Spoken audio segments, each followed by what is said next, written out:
ఒక దట్టమైన అడవిలో సీతమ్మ అనే ముసలి అవ్వ ఒంటరిగా నివసించేది. ఆమె చాలా పేదరాలు, కాని చాలా దయగలది. ఒకరోజు అడవిలో కట్టెలు ఏరుకుంటుండగా ఒక చిన్న పక్షి రెక్క గాయపడి కిందపడి ఉండటం చూసింది.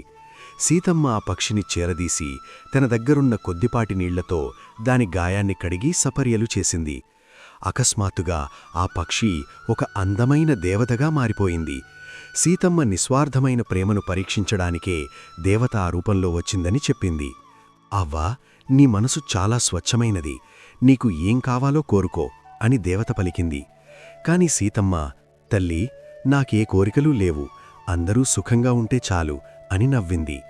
ఆమె నిరాడంబరతకు ముగ్ధురాలైన దేవత ఆ అడవిని పండ్ల చెట్లతో, పూల మొక్కలతో నింపేసింది. అప్పటినుండి సీతమ్మకు ఆహారానికి లోటు లేకుండా పోయింది. నీతి, దయ మరియు నిస్వార్థం ఎప్పుడూ మంచి ఫలితాన్నే ఇస్తాయి.